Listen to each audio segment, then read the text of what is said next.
Shalom a todos, bienvenidos a este estudio, nuestra comunidad Benei Adon Olam, nuestra comunidad judeo-mesiánica, eh, cuyos principios, cuyos valores, ¿cierto?, vienen justamente del judaísmo mesiánico.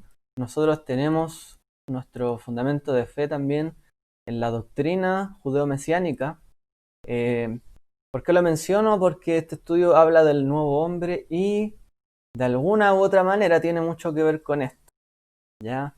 Nosotros tenemos cierta línea de pensamiento respecto al rol judío y el rol gentil dentro del cuerpo del Mesías, dentro de este nuevo hombre que se menciona en la Escritura. Entonces hoy día quiero que vamos a repasar un poco sobre este tema, que es bastante, podemos llegar bastante profundo en el tema, pero la idea es que por lo menos demos unos atisbos importantes generales sobre este tema, sobre qué significa el nuevo cuerpo del Mesías. Se requiere que todos sean judíos, que todos sean gentiles, que todos sean coercionados, obligados a guardar toda la Torá, que todo el mundo guarde las fiestas, si no se caen de la gracia, de la ley, de todo, o al contrario, que los judíos dejen de guardar tanto la halajá, las leyes rabínicas, quizás la Torá. Se trata de eso. ¿Qué es este nuevo hombre? ¿Por qué no hay judío ni griego? ¿Por qué dice la escritura ese tipo de cosas? Esa es la idea que hoy día exploremos de una manera general este tema. Como les digo yo, es muy importante, sobre todo porque muchos de la comunidad, mucha de la gente que está aquí, o que hoy día quizás no se está viendo, verá este estudio, viene de un contexto de las raíces hebreas o del contexto cristiano, donde muchas veces hay unas posturas que no se condicen con la del judaísmo mesiánico, ¿ya? El judaísmo mesiánico, les recuerdo que son judíos que creen en Yeshua, que entienden que hay un rol judío y un rol gentil dentro también de la comunidad y del cuerpo, que no estamos todos llamados a hacer lo mismo, sí, por supuesto, en un llamado espiritual, divino, a la búsqueda de Dios, pero que todos tenemos un rol también que cumplir. Así como hombre, mujer, todos tenemos un rol. El judío, el gentil, las naciones, Israel. Hay un rol distintivo. Entonces, esto lo menciono porque muchas veces en la iglesia se perdió ese rol distintivo. De hecho, no se le reconocía su rol a Israel. La iglesia reemplazó a Israel. Por lo tanto, no se le reconoce a Israel un rol. Y luego también desde el otro lado podemos decir que tampoco se reconoce un rol de parte de las naciones. Entonces, ¿cómo nuestra relación en nuestras comunidades judeo-mesiánicas la podemos llevar adelante? Es porque tenemos claro este punto, que podemos convivir judíos, gentiles, en una comunión, en una comunidad, quien practique la Torá como el judío que lo haga, quien quiere ser, ¿cierto?, ir buscar en este camino de aprendizaje, de búsqueda, de crecimiento también en el judaísmo, lo puede hacer, ya que es conectado, ¿cierto?, con Israel, con ciudadanos, etcétera, sin ser obligado, ¿cierto?, a convertirse en judaísmo, netamente como tal, ya con toda su responsabilidad.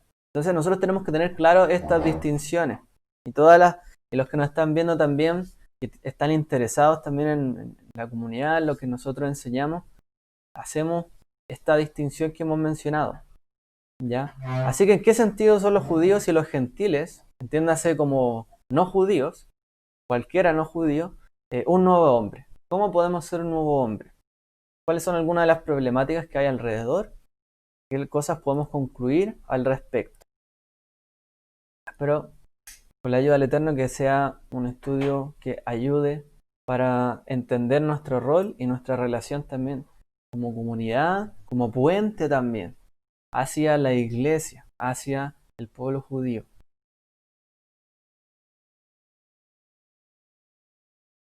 Bien, como les digo, voy a tratar de no extenderme demasiado. Vamos a ir viendo lo que está solamente en las presentaciones para ir aclarando estos puntos claves. La reconciliación. Esta frase, un nuevo hombre, viene de este verso de Efesios 2:14 al 16. Dice: porque Él mismo es nuestra paz, que de ambos pueblos hizo uno, derribando la pared intermedia de separación, aboliendo en su carne la enemistad, la ley de los mandamientos expresados en ordenanzas, para crear en sí mismo de los dos un nuevo hombre, estableciendo así la paz y para reconciliar con Dios a los dos en un cuerpo por medio de la cruz, habiendo dado muerte en ella a la enemistad. Entonces vemos aquí, ¿cierto?, a Rab Shaul, el apóstol Pablo, el Shaliach, el emisario, como él nos habla de que había una pared intermedia de separación. En otras veces hemos explicado de qué se trataba probablemente esta pared, que era probablemente todas las leyes halágicas, rabínicas, que eran un impedimento también para que los no judíos se acercaran también a la escritura, al rol, a participar junto con Israel. Se les consideraba impuros en gran cantidad de cosas, solamente de su origen, o muchas veces las cosas que tenían ellos en sus casas eran consideradas impuras y muchas cosas. Entonces había una separación y había una barrera en el fondo, para que muchos se pudieran acercar también a Dios a través, ¿cierto?, de Israel. Entonces, por eso dice los mandamientos expresados en ordenanzas, que no se debe entender como los mandamientos de la Torá, sino como decretos, instituciones expresadas, ya, porque ahí dice los mandamientos expresados en ordenanzas. Entonces menciona mandamientos y ordenanzas, es decir, que aplicaban la Torá y ponían una norma sobre esa norma, muchas veces imposibilitando a las personas que se pudieran acercar a la Torá misma, como tal. Ese era el problema. Ahora, para crear, el objetivo es crear en el fondo un nuevo hombre. Y de eso vamos a hablar hoy. Estableciendo la paz y reconciliando, para reconciliar con Dios a los dos, tanto Israel como las naciones, por medio de la cruz, es decir, de la muerte del Mesías, y a que también muriera allí la enemistad, para que llegara un momento donde tanto Israel como las naciones pudiesen vivir en paz. Ya no es enemistad, sino que pudiese haber paz en el mundo, en el cuerpo del Mesías, etc. Vamos a ver que el cuerpo del Mesías es un atisbo del mundo venidero. Eso es la iglesia, el cuerpo, la comunidad de creyentes, la nube de testigos, etc. Un atisbo de lo que debe ser el mundo venidero. Y aquí convivirán, en el fondo, tanto judíos como no judíos, en unidad, en consonancia, en nuestra creencia y fe sobre Yeshua, nuestro Mesías. Entonces, vamos a desmembrar un poco este tema. Tenemos que entender qué cosas no podemos interpretar de aquí, o por lo menos no está conforme a nuestra doctrina. Entonces, la interpretación histórica que tiene este verso, conforme a la visión cristiana y incluso los primeros padres de la iglesia, es como sigue. En la tradición cristiana, los creyentes en Jesús, ya sea de linaje judío o gentil, no están obligados a cumplir la ley mosaica. Aunque a menudo se promueve el ceder a la ley moral, ya que son los principios morales eternos de la ley. Entonces, gran parte del cristianismo lo que dice en el fondo que ya sea alguien judío o gentil que ha venido en el fondo a creer en Jesús, Yeshua, no tiene que cumplir la ley de Moisés. Nótese ahí que dice judío o gentil. No solamente gentil, sino que los dos. Entonces, hay una parte del cristianismo que dice que todo eso se acabó, la ley se acabó, por lo tanto el judío que cree en Jesús tampoco debe guardar la ley porque estaría cayéndose de la gracia prácticamente. Pero ellos no tienen problema en reconocer cierta moralidad en algunos mandamientos, por ejemplo, leyes morales de los 10 mandamientos, quizás cosas de ofrendas, diezmos, algunas, como se reconoce también el Brit Hadashah, algunas labores sacerdotales de pureza, santidad, etc. Pero no lo toman como algo que es una regla, que es una cosa que es así, ¿ya? Así que hay una interpretación que lo ve de esta manera, finalmente, ¿ya? Esa barrera de separación que había, hoy día ya no existe, hoy día somos todos uno. Quiere decir que hoy día estamos libres de la ley, estamos libres de cumplir, ¿cierto?, la ley de Dios, los mandamientos, porque ya no se pueden cumplir los mandamientos dados en ordenanza. Entonces ellos interpretan de esa manera. Entonces, cualquier creyente ya es una nueva criatura, nueva totalmente, y no tiene que sujetarse a Torah ni a mandamientos. ¿Ya? Eso no es una interpretación válida desde nuestro punto de vista. Segundo punto, a finales del siglo IV, ya uno de los padres de la iglesia, Juan Crisóstomo, describió a los judíos y gentiles como dos estatuas, una de plata y otra de plomo, que luego se fundían para producir una nueva estatua que salía de oro, que resultaba de oro, no una mezcla de plata y de plomo. ¿Ya? Entonces vemos allí que él tiene una idea. Judíos y gentiles son dos cosas diferentes. Y lo que resulta de esta nueva unidad, este nuevo hombre, es algo totalmente diferente tanto al uno como al otro. Cristo los mezcló en el fondo, declarando que mientras siguieran siendo judíos, y de hecho él afirma esto posteriormente, declarando que mientras siguieran siendo judíos y gentiles no podrían haberse reconciliado. O sea, él postula que mientras haya judíos y gentiles no puede haber reconciliación. Siempre va a haber diferencia. Siempre va a haber una contienda. Salvo que los dos renuncien en el fondo a su identidad para hacer una nueva identidad en Cristo, en el fondo. Esto es la otra postura. Otra postura que se ve bastante clara. Entonces, ¿qué es lo que dicen acá? Que cada uno debe perder su identidad. O sea, el judío ya no debe ser judío. Ni el gentil, gentil. O sea, hay una pérdida de identidad y somos algo totalmente nuevo. Y si no, no puede haber reconciliación. Por lo tanto, ellos no aceptan que el judío siga guardando de ninguna manera, ya que eso en el fondo sigue generando la ira de Dios, por así decirlo. ¿Ya? Esa otra postura que algunos postulan, en el fondo no puede haber reconciliación si finalmente no hay esta nueva criatura como tal.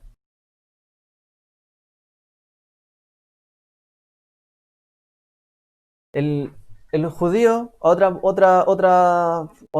postura bastante fuerte en este sentido. Dice que el judío ha sido eliminado como tal, así como el gentil ha sido eliminado en Cristo. Nada de lo que pertenecía al viejo estado tiene valor o relevancia en el nuevo estado. Aquí nos habla cierto otro teólogo. Entonces otros postulan que finalmente no hay ninguna relevancia en lo anterior, en la anterior vida, en lo que antes, ¿cierto?, tenía el pueblo de Israel o las naciones. Todo eso perdió valor, no servía. Todo eso murió, está sepultado en la cruz. Finalmente. ¿Qué pasó aquí?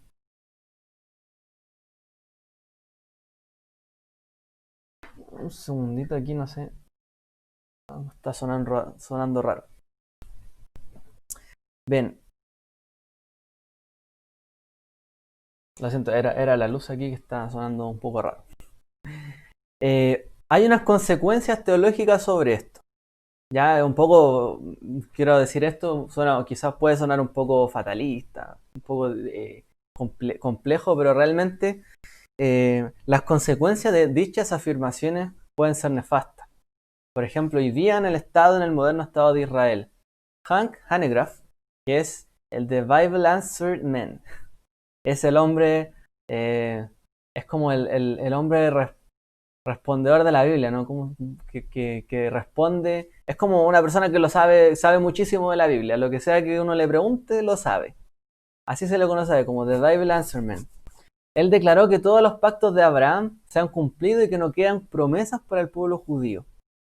Entonces, como ahora hay un nuevo hombre, ese viejo hombre pasó y como Dios no puede cambiar, como Dios tiene que ser fiel, como Dios no puede decir promesas que no se cumplan, ya se cumplió todo para el pueblo judío. Ya no queda nada para ellos.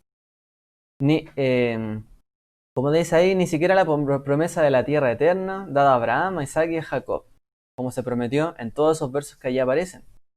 Hanegraaff también afirmó que el sionismo cristiano es la fuerza que dio lugar al sionismo secular, que causó la limpieza étnica de los palestinos y crió el grupo de personas más desplazadas de la historia cuando se estableció Israel en 1948.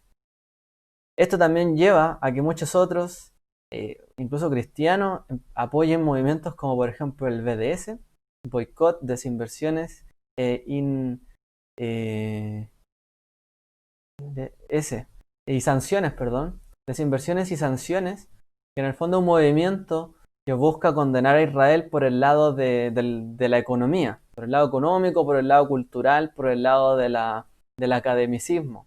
Entonces muchos cristianos también se suman a esto, diciendo que también los cristianos que siguen apoyando, siguen siendo compañeros con Israel de alguna u otra manera, están también provocando este mal en Israel, y que en el fondo todo eso no es no es algo que merezcan de parte de Dios, no es una promesa de Dios, etcétera.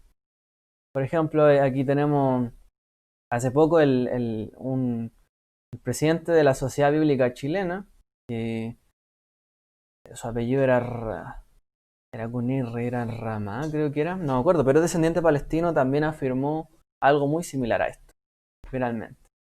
Hoy día, imagínense, la misma Sociedad Bíblica Chilena, aquí en nuestro país, también afirma este tipo de cosas, de su propia autoridad.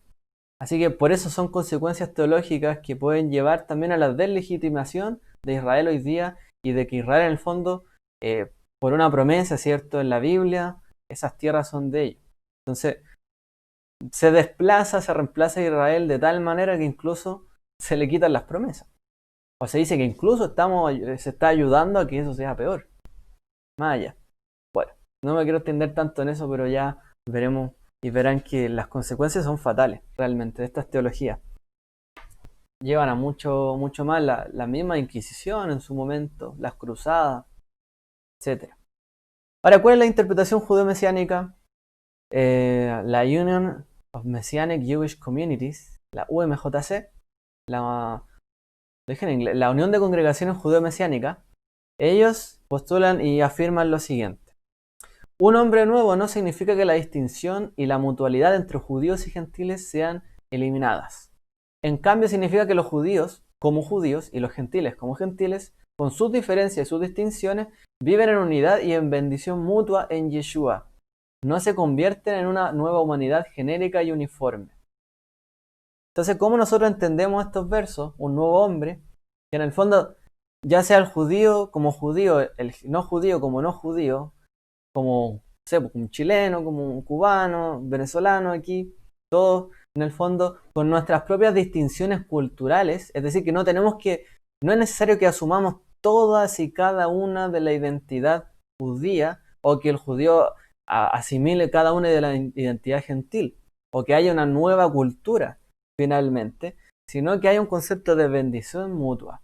Somos un nuevo cuerpo de unidad y bendición mutua, donde cada parte del cuerpo tiene un rol, y en ese rol hay un compañerismo, y en ese compañerismo que hay y bendición mutua, se fomentan en el fondo toda la base de la escritura para el cumplimiento de las profecías venideras, que hablan de que Israel será salvo, pero también que las naciones entrarán.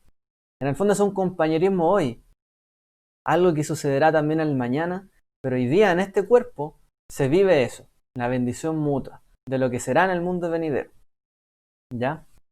Que no nos convertimos en algo genérico, en algo uniforme o homogéneo. No es que nos mezclamos, ¿ya? Le saco un poquito por acá, un poquito del judío, un poquito del gentil, un poquito de acá, y formo un nuevo hombre. Sino que habla de una unidad complementaria. Ahí lo vamos a ver, una bendición mutua. Otra afirmación de un importante líder judío mesiánico como Dan Jaster, él dice: la unidad de un hombre nuevo no implica y mucho menos requiere un aplastamiento de sus miembros judíos y gentiles en la homogeneidad. No es que se pierdan sus identidades. En cambio, la unidad de la que habla Efesios 2, 14 al 16, refuerza el argumento de que la identidad judía de los judíos que creen en Jesús es fundamental. Es fundamental que no se pierda la identidad judía. Su interpretación del texto lleva a la conclusión de que los creyentes en Yeshua, los creyentes gentiles en Yeshua, se unen o se añaden a Israel en lugar de reemplazar o desplazar a Israel. No hay un nuevo cuerpo, un nuevo hombre que reemplaza a Israel. No hay que reemplaza la identidad y el llamado del pueblo de Israel, o el llamado del judío, sino que hay una unión, una extensión. No es que no es que el gentil se convierta en judío por creer en Yeshua. Inmediatamente, hablo de solo por el creer, ¿ya? De ahí, si alguien quiere hacerlo, obviamente hay una decisión más, que va un poco más allá.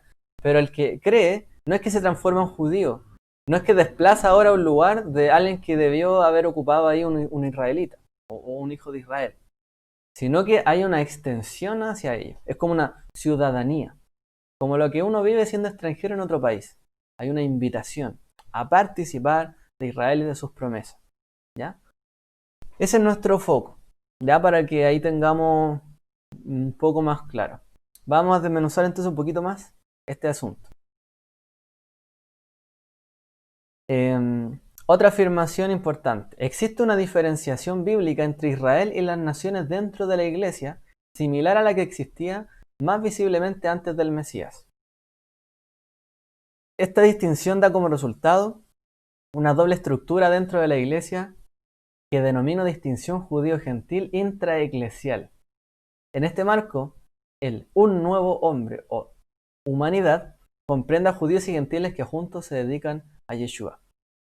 ¿Ya? Otro estudio que se llama, One Human, el nuevo hombre de David Woods, que también él sitúa de esta manera, como que es el principio que vimos antes de bendición mutua. Él le llama que hay una distinción intraeclesial dentro del cuerpo del Mesías entre judíos y gentiles. O sea, ya somos un nuevo hombre, un nuevo cuerpo. Sí, la iglesia, la congregación de los creyentes, ¿ok? Se entiende como eso, como lo de los fieles. Pero dentro de ese cuerpo, ya, que es una parte representativa de Israel, porque no es todo Israel, en el fondo se postula que nosotros estamos dentro de Israel, pero este grupo dentro de Israel, que ha venido, ¿cierto?, a la fe de Yeshua, tiene dentro de sí también esta distinción judío y gentil, que para demostrar en el fondo que en Israel se pueden convivir Israel como las naciones en un principio de bendición mutua y de distinción de cada uno del otro, y cada uno cumpliendo un rol. Es como en el fondo tener una comunidad, no sé, a ver, piensa usted, estamos en Chile, una comunidad cubana, aquí, un ejemplo.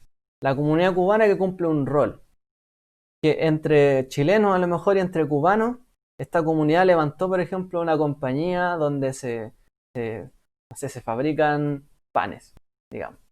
Entonces cada uno tiene un rol dentro de eso. Los cubanos a lo mejor ponen una parte y los chilenos ponen otra parte. Y en el fondo hay una muestra para todos los chilenos de que pueden estas dos comunidades trabajar juntas en una bendición mutua y en un solo objetivo, sin que ambos pierdan. No es que los cubanos se vuelven chilenos o los chilenos cubanos. Cada uno mantiene su identidad y trabajan por un mismo objetivo, que se dedican a Yeshua, como dice acá. Algo así. Espero que más o menos vaya quedando un poquito más claro todo este punto. Todavía nos falta volver un poco más allá. Ahora, volvamos un poco al pensamiento cristiano, que dice en el fondo que hoy día no hay judío y que el judío no es válido en el fondo lo que tiene, que no es válido su judeidad, que ahora es la iglesia la que ha tomado el lugar, la iglesia, y que ahora no hay un lugar para el judío. O sea, porque si hay un lugar para el judío, ¿qué hago yo como cristiano? O sea, ¿dónde está mi lugar? La Biblia dice no hay judío ni griego. Bueno, ¿cuáles son esos versos polémicos? ¿Y cuál es la respuesta en el fondo? Romanos 3:22, por ejemplo, dice la justicia, es decir, la justicia de Dios por medio de la fe en Yeshua el Mesías para todos los que creen, porque no hay distinción. Entonces algunos dicen que por este verso que dice que no hay distinción entre judíos y gentiles, en el fondo es una falsedad que hoy día puedan existir o convivir judíos y no judíos dentro del cuerpo de Yeshua. Son todos un hombre nuevo. Ya no hay distinción. Pero, ¿cuál es el problema con eso? Que se saca de contexto. Porque lo que está hablando Pablo finalmente es de que todos pecaron. Todos están destituidos.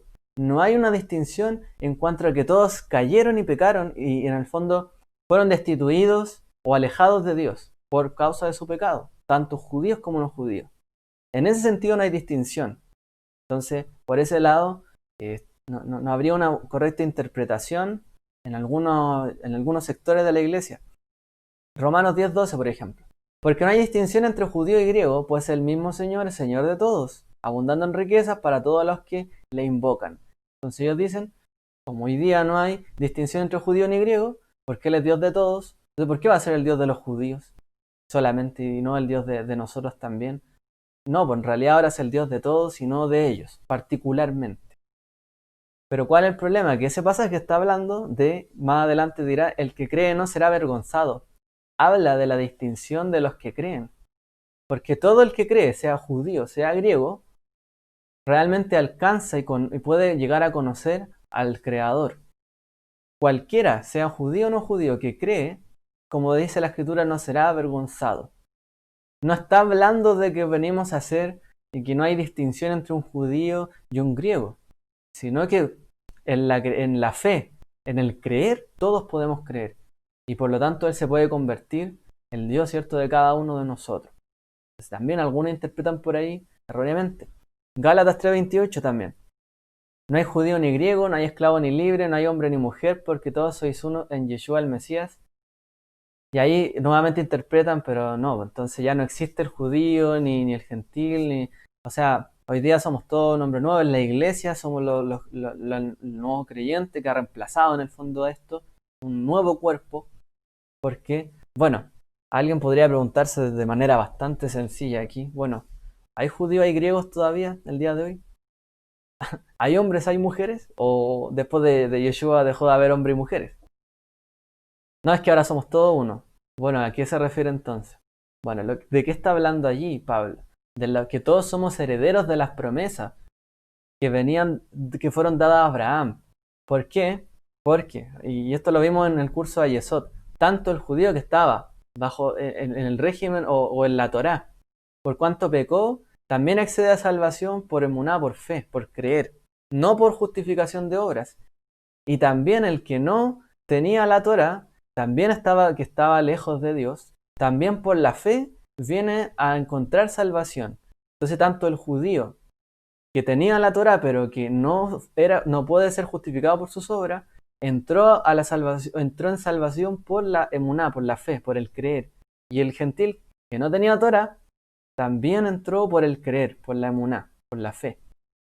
Entonces ambos entraron de la misma manera a las promesas, ¿ya? Por el creer. En ese sentido no son diferentes, judíos, ni griegos, ni hombres, ni mujeres, ¿ya? Entonces, nuevamente la iglesia allí interpreta apresuradamente. Muchas veces, no digo que siempre. Gracias al Eterno que hoy día hay gran cantidad de gente que igual está revisando todas estas doctrinas. Colosenses 3:11, una renovación en la cual no hay distinción entre griego y judío, circunciso e incircunciso, bárbaro, escita, esclavo o libre, sino que Cristo es todo y en todos, etc. Entonces algunos dicen, no, es que aquí dice que ya no hay circunciso ni incircunciso, todos somos uno y ya, y entonces no importa nada que alguien sea o no sea incircunciso, ni que alguien sea judío o que no sea judío. Pero ¿de qué está hablando allí? El contexto de los valores espirituales. No engañemos los unos a los otros, no nos mintamos, seamos personas honorables, conduzcámonos como el Mesías se condujo. No está hablando allí de que ahora somos todo algo nuevo, sino que todos hemos entrado en estos principios. Todos hemos entendido ahora, ¿cierto?, los principios espirituales, los valores, los frutos del Ruach, del Espíritu. Por lo tanto, nadie se excusa. Todos hemos venido a este entendimiento. ¿Ya? Entonces no habla este contexto nuevamente de eso. Y por último, el verso que estamos estudiando más a fondo, aboliendo en su carne la enemistad, los mandamientos expresados en ordenanza, para crear así un nuevo hombre, estableciendo así la paz. Y eso es lo que vamos a ver ahora. Cuando allí dicen en el texto griego, ¿cuál es el nuevo hombre? ¿Cuál es el nuevo hombre? En el griego, el término que utiliza ahí es ena, kainon, anthropon, ¿ya? Entonces, en ese orden, dice ena, kainon, un nuevo anthropon, un nuevo hombre. Esa es la terminología griega que utiliza allí. Vamos a ver un poco, a entender, no voy a entrar en demasiado detalle por temas de tiempo y de hora, pero ¿qué es lo que significa a grandes rasgos un nuevo hombre? ¿Por qué? ¿Por qué un nuevo hombre ¿Por qué un nuevo hombre no podría hacer que todos perdiéramos nuestra identidad y ahora fuéramos una identidad nueva? ¿Por qué no se refiere a eso? Entonces veamos algunos casos. Casos más distintivos que vemos allí. Por ejemplo, cuando la escritura dice que hombre o mujer, el hombre dejará a su padre y a su madre, se unirá a su mujer, serán una sola carne. En hebreo, basar ejad. ¿Cierto? En griego, la Septuaginta dice sarkamian, una nueva carne. Y como dice ahí, mia y mian son inflexiones femeninas de heis. Es decir, es como una forma femenina de este adjetivo. Este artículo, perdón. La relación matrimonial depende de la distinción entre marido y mujer. Así pues, la unidad implica distintividad y sin embargo complementariedad. Podemos haber puesto más ejemplos, pero yo creo que con esto puede quedar un poco más claro. Solo con este punto. El que ser un nuevo hombre, ser como uno, no significa de que dos vienen a ser uno y el mismo, sino que en la escritura muchas veces que se utiliza este término, significa algo como solo esto, o algo único, pero también puede significar en este contexto cuando habla de una o más cosas, en particular más de una, que vienen a ser una nueva unidad, pero complementaria y distintiva. No es que ya no hay hombre ni mujer, entonces hoy día, no sé, ¿cómo haríamos este punto? O sea, todos somos lo mismo en el Mesías. ¿Ok? Todos tenemos el mismo nivel de dignidad, por supuesto, de respeto, dentro, ¿cierto?, del contexto del reino de Israel, del reino venidero. Pero no significa que no seamos diferentes. Y así como el hombre y la mujer se unen, que son diferentes y son complementarios a la vez, y llegan a ser uno, de esta manera también está hablando este texto. Que judíos y griegos, como algo diferente, vienen a ser mutuamente algo ahora nuevo, una nueva unidad complementaria. Y no es que no es que uno pierde el rol y el otro también pierde su rol y los dos ahora tienen un nuevo rol y único, sino que mantienen sus roles y ahora en esta nueva unidad cada uno en su rol hace algo y genera un impacto en el fondo y un objetivo, en el fondo por el que trabajan. Otro ejemplo lo tenemos en Pablo, que utiliza también esta expresión de, como vimos ahí, ena, que significa uno, o un, porque como dice ahí, también en sus cartas escribe, porque así como en un solo cuerpo, geni, tenemos muchos miembros, no todos los miembros tienen la misma función. También nosotros, que somos muchos, somos un solo cuerpo. Nuevamente utiliza la palabra geni. En el Mesías y miembros los unos de los otros, pero con diferentes dones según la gracia que nos ha sido dada. Es decir, todos somos uno, pero no significa que todos tenemos que hacer lo mismo. No significa que el uno tiene que ser idéntico al otro, sino que todos tenemos dones y roles dentro de. Lo mismo para el judío y para el que no es judío dentro del cuerpo del Mesías, o dentro de este nuevo cuerpo de creyentes, que está dentro de Israel, ojo. No ha reemplazado a Israel, no ha desplazado a Israel. Este no es el nuevo Israel, está dentro de Israel. Ya sigue siendo, Israel sigue existiendo.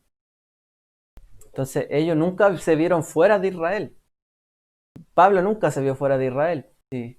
Él estaba en ese tiempo en Israel. Él estaba dentro de este cuerpo de Israel. Se entendía dentro del pueblo de Israel. Entonces este nuevo cuerpo está dentro de. ¿Ya? Es en el fondo como una ofrenda. Entonces, ¿qué es lo que se entiende de acá? Que todos tenemos un rol, todos tenemos algo. Y el que sea un nuevo hombre no significa que sea uno y que ya dejó de ser dos, sino que hay un complemento. ¿Ya? Y aún mantenemos nuestros roles distintivos. Aún Israel mantiene su llamado y las naciones también tienen sus llamados. ¿Ok? ¿Qué también significa esto? Un nuevo hombre. Es también una señal escatológica, es decir, de lo venidero. Dice en Apocalipsis o en Revelaciones 21:3, fíjese que interesante aquí buscar el griego. Dice, entonces oí una gran voz que decía desde el trono, he aquí el tabernáculo, skenos, de Dios está entre los hombres, y él habitará entre ellos, y ellos serán sus pueblos. En griego dice la hoy, No dice lao, dice laoi, que es un plural. Y Dios mismo estará entre ellos. Fíjense que interesante que muchas veces se nos traduce aquí el texto como en singular, donde dice, Él establecerá su tabernáculo en medio de los hombres y habitará entre ellos y ellos serán su pueblo, ¿cierto? Y Dios mismo estará entre ellos. Pero el griego dice particularmente la hoy, que significa pueblos.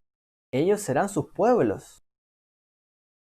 Es decir, Dios, claro que tiene su pueblo, pero también habrán otros pueblos, naciones, tribus y lenguas que también irán en aquel entonces, como lo hemos estudiado en Sukkot.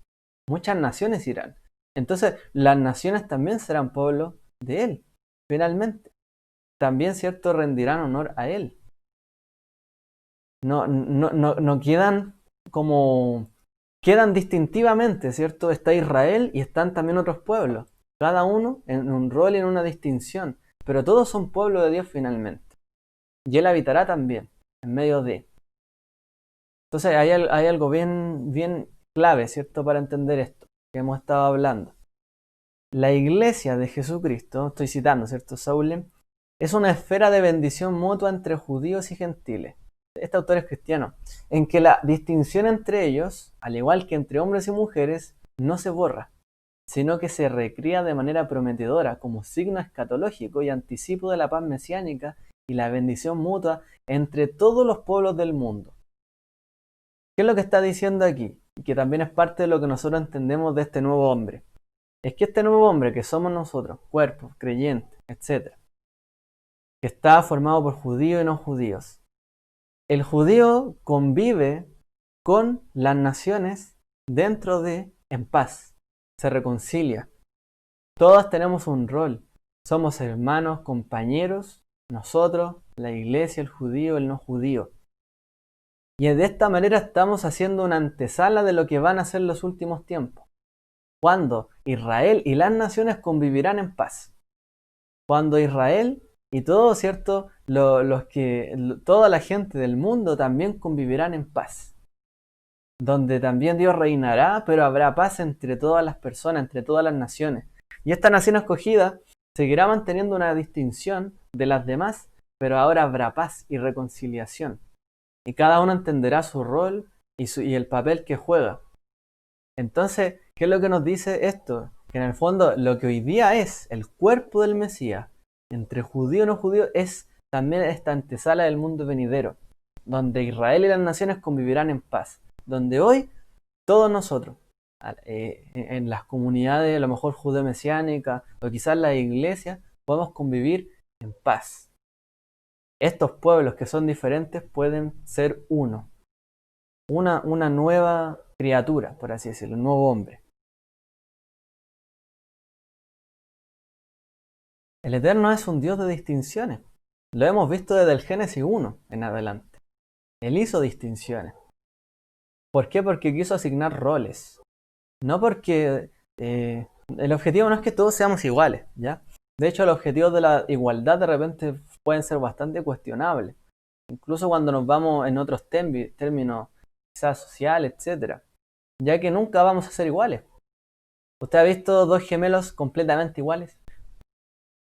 Pueden parecerse genéticamente, pero incluso su personalidad puede ser diferente. O sea, incluso lo que podría ser más igual a otro es diferente. Entonces, forzar a que algo sea igual, forzarlo, muchas veces puede ser incluso algo negativo. De hecho, puede ser, y en su mayoría de veces podría llegar a ser algo muy negativo. Querer que un hijo sea igual que el otro. Cuando uno le dice, pero mira, no eres como tu hermano, cosas así. Realmente uno asignar igualdades cuando sabemos que todos son diferentes. Dios es un Dios de distinciones. Entonces Él dio un atributo a Israel, pero también a las naciones dio sus atributos, sus talentos, dones. ¿Ya? No podemos negar esto. Veamos aquí que nos dice Marcus Barth. No hay ninguna distinción sino plena solidaridad entre todos los hombres, ya sean judíos o gentiles, cuando se describe el juicio y la gracia de Dios. Él nos dice cuando se habla en la escritura de juicio y gracia, no hay distinción. Todos vamos a juicio y todos entramos en la gracia por su misericordia. Pero los siguientes pasajes, como en Efesios 2:11 en adelante, revelan que dentro de la igualdad de trato entre judíos y gentiles, no debe olvidarse todavía una distinción decisiva, que cada uno es algo diferente al otro, que Israel tiene su llamado, que Israel también tiene su tiempo y que las naciones tienen su tiempo y su llamado. Entonces no podemos llegar y confundir, no hay distinción en cuanto a que somos llamados, a que pasaremos por juicio, que hay una gracia, etcétera, salvación, etcétera, pero también hay distinciones y no podemos quitar esto. Entonces pensar que Pablo dijo que ahora somos un nuevo hombre y que no existen judíos y gentiles, cuando adelante mismo, en los mismos versos, en las mismas cartas, él más adelante habla de distinciones, no se entiende. Finalmente es una interpretación apresurada. Su unidad, dice Mark Nanos, lo recomiendo mucho, es uno de los eruditos más consultados en este tema de judíos y gentiles, Mark Nanos. La verdad no sé si tiene algo en español, pero sus libros son muy buenos, son referencias en general en el judaísmo mesiánico. Del libro Romanos, Gálatas, cosas así. Su unidad se ha visto comprometida si él es solo el Dios de Israel, ¿ya? Solo el Dios de los circuncidados, solo el Dios de la Torá y no también el Dios de las naciones. No también el Dios de los incircuncisos y no también el Dios de los que están fuera de la Torá. Él nos está diciendo, esta es una nota que él agrega, dice, su unidad se vería comprometida si dijéramos que solamente él es Dios de Israel y ya, y que solamente él es Dios de los circuncisos, y que solamente es el Dios de los que creen en la Torá y la practican. Y si no dijéramos que él no es Dios de las naciones y de que puede ser el Dios de otros pueblos y de gente de otro lugar y de otro contexto, estaríamos limitando al Creador. Lo estaríamos limitando a él, diciendo que él es Dios solo de esto y ya. O sea, él no podría ser, las naciones no podrían venir ante él, no solo el judío. Ese es el problema al decir eso, finalmente. ¿Qué es lo que significa nuevo en los términos de un nuevo hombre? El concepto bíblico de novedad, este es también otro erudito, Mark Kinzer, que es bien consultado, judío mesiánico.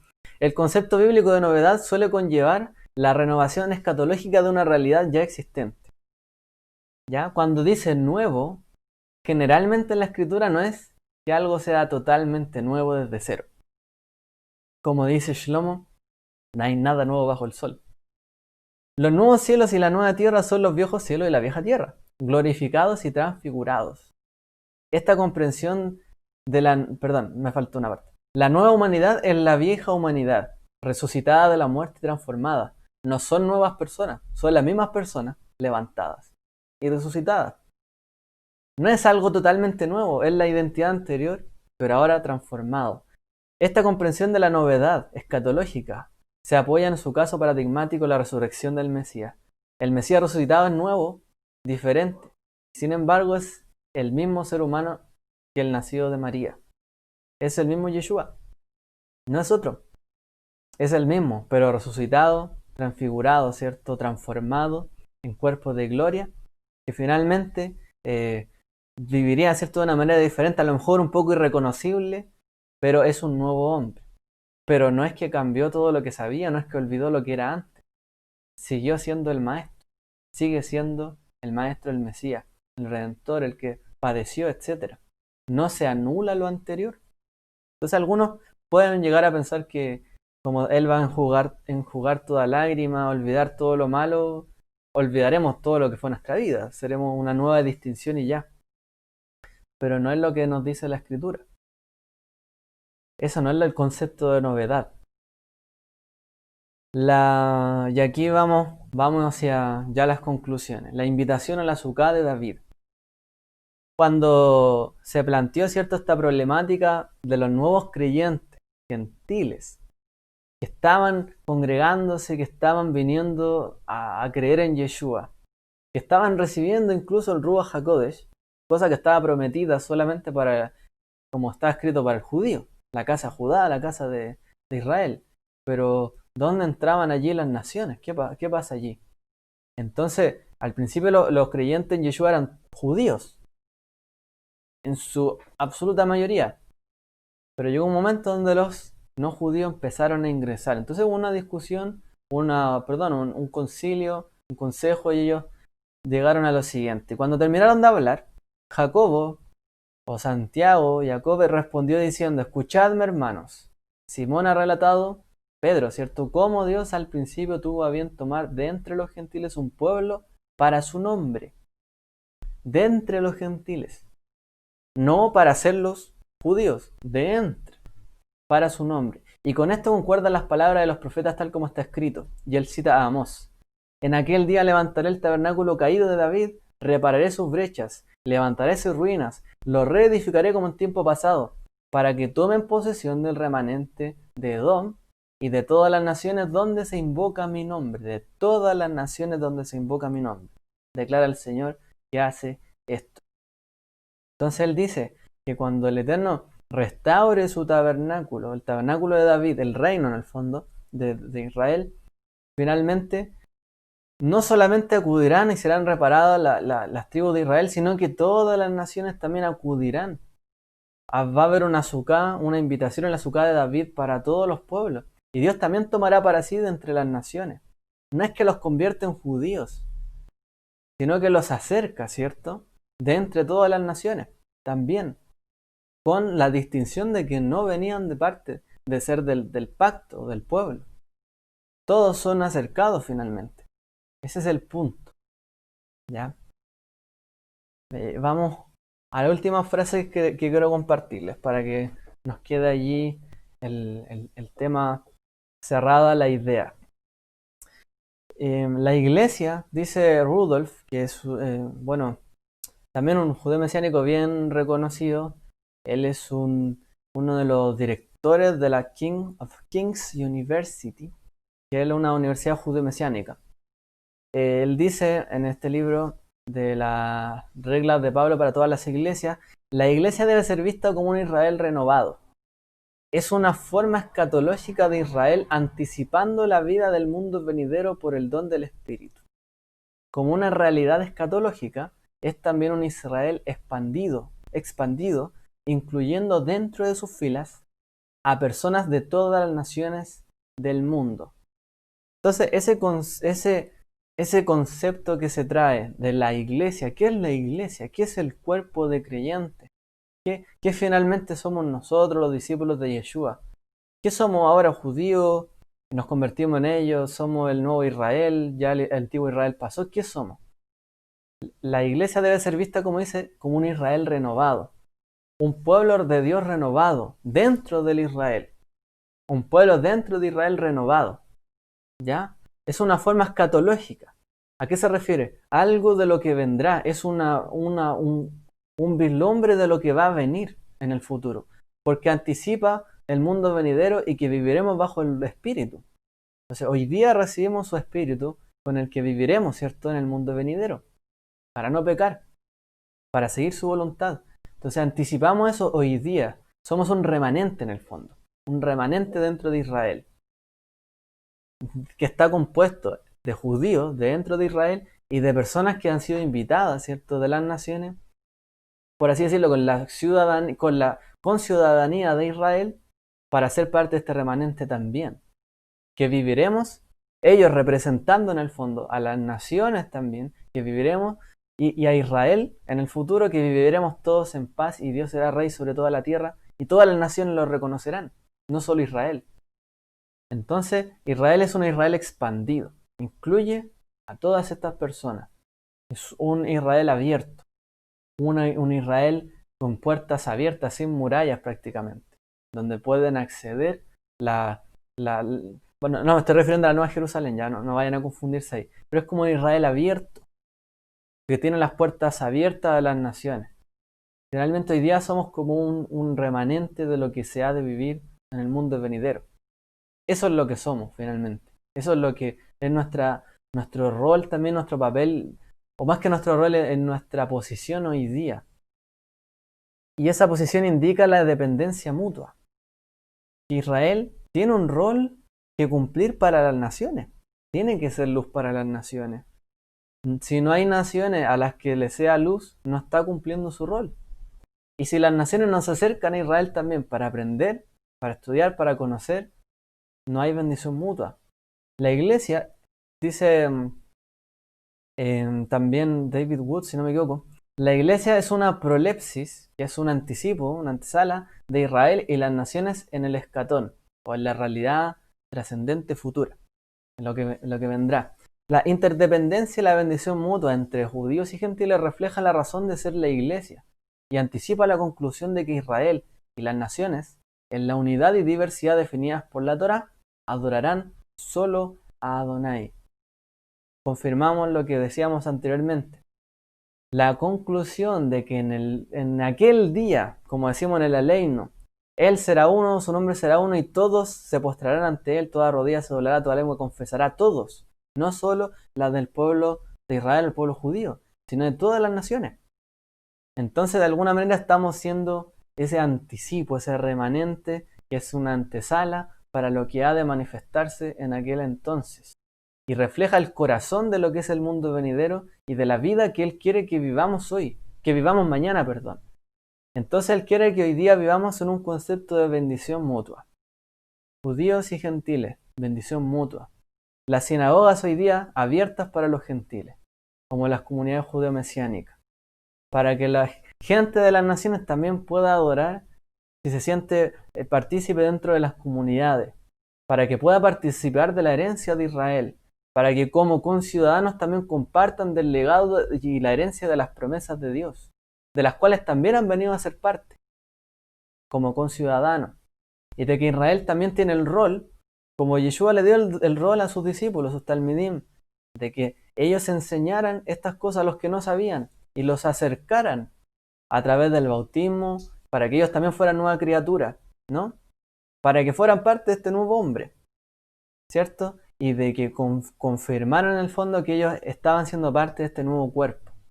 Entonces, el judío tenía el rol de enseñar la Torá, que la dio a sus discípulos, sus talmidim, para que extendieran esto. Y ellos fueron a judíos, pero también en un momento vieron que los griegos, los romanos y otros más empezaban a escuchar y a acercarse. Y ahí también entendieron que también eran maestros de las naciones. Fueron llamados también para eso. Entonces, el judío cumple el rol en la enseñanza, en la Torá, etcétera. Hoy día quizás quizás en la misma liturgia, como hoy día las comunidades judeo-mesiánicas se han levantado como en el primer siglo, lo vivieron muchas veces los creyentes. Ellos estuvieron allí compartiendo con judíos en una misma sinagoga. Bueno, hoy día también se está viviendo, haciendo la vida de oración, los rezos, las fiestas, etcétera, sin obligar, ¿cierto?, a que tú ahora cumplas el rol de este otro. Salvo, obviamente, ahí como hemos visto y ya hemos hablado, que hay casos de quien quiere, ¿cierto?, llegar con todo. Pero por eso ellos no le impusieron toda la Torá, ni todo el peso de cada una de las cosas. Porque hay un rol que cumplir. Y ese rol es llamado de Dios también. Ahora, la vida. No hay distinción para nuestro alcance moral y lo que debemos practicar, nuestros valores y principios, porque esos son comunes para todos. Eso es así. Pero somos esa como, por así decirlo, esa ciudad cosmopolita donde vienen de todas las naciones y gente de su propia nación y convivimos juntos en armonía, como hoy día se hace en Israel, ¿no? Hoy día en Jerusalén es lo que se buscó finalmente, que pudiesen convivir, aunque a lo mejor a alguien le parecerá un poco, bueno, pero hoy día hay una zona judía, hay una zona cristiana, hay una zona incluso de religiones más orientales, ¿cierto? O zonas árabes, porque Jerusalén es una ciudad que junta, que une a gente de todas las naciones.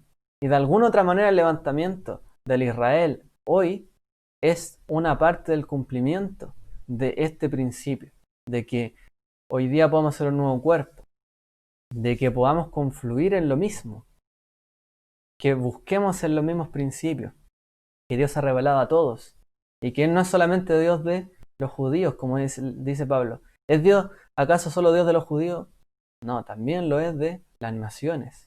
También las naciones han venido a creer y también tienen su rol y su papel, que hoy día también están jugando. Entonces, en la medida, como un matrimonio, que el esposo reconoce el rol de la esposa y viceversa, ¿cierto? Y que cada cual reconoce el rol del otro y el papel que tienen que hacer o con el que acuerdan, ¿cierto? Que en este caso hay un llamamiento también divino. podemos convivir y bendecirnos mutuamente. Hay algunos roles que son comunes, que por supuesto está la práctica, ¿cierto?, de la escritura, de los valores, los principios como discípulos de Yeshua, pero hay otros que cumple el ser luz para las naciones, que es un llamado principalmente de Israel, porque también las naciones pueden ser luz para también las naciones. También está el rol de las naciones, o de hoy día los que están en este movimiento, que sean capaces de hacerle entender en buenas formas, en buenas palabras, a los demás creyentes que no han también comprendido estas cosas. Y que no sean una piedra de tropiezo, sino que sean una bendición también para otros. Para que entiendan esta bendición mutua que se tiene entre judíos y no judíos, dentro de este remanente del Mesías. Hay un rol importante para que el que no es judío pueda hacerle entender también a los que no lo son y que son de la iglesia que puedan comprender todo lo que hoy día estamos viviendo, sin obligarlos, ¿cierto?, ni decirles que tienen que dejar toda distinción y transformarse en judíos, convertirse en judíos. Por eso es importante tener los roles claros. Quizás en otra oportunidad podemos hablar un poco más de los roles, que alguna vez lo vimos el día miércoles, de los roles, ya como un poco más detalle, pero por lo menos que entendamos que cada uno subsiste por el otro. No hay un Israel distintivo o diferente si no hay naciones. Si no hay naciones, ¿en qué se diferencia Israel? Y si no hay naciones, ¿por qué? ¿A dónde nos acercamos? ¿Dónde está dónde al monte? ¿A dónde iremos? ¿Quién nos enseñará? Y a su vez, si no hay naciones, ¿cómo el mundo entero va a ser bendecido? Si solo la promesa es un pedacito de tierra y no hay bendición para todo, para toda la tierra, ¿cierto?, en su plenitud, ¿cómo se cumple realmente la bendición de Dios sobre todo el mundo y sobre toda criatura y que todos le conozcan? Entonces, todas esas cosas finalmente nos llevan a nuestro concepto de qué somos. Somos esa congregación, ese remanente dentro de Israel, de judíos y no judíos dentro, ¿cierto?, con ciudadanos, como hoy día Israel es abierto, que moramos, habitamos como un nuevo hombre, que vivimos los principios del reino venidero hoy día, con el Ruach del Eterno que nos fue dado. Eso es lo que somos hoy. Y ese es parte de nuestro llamado, demostrarle a Israel que podemos convivir juntos. Que no es que aléjenme de esta gente que es impura o que es idólatra, sino que ellos también han cambiado y hoy día todos podemos convivir en armonía. Bueno, no me extiendo más por si hay algunas preguntas. El video lo vamos a dejar por acá para todos los que después verán esta lección. Que el Eterno les bendiga.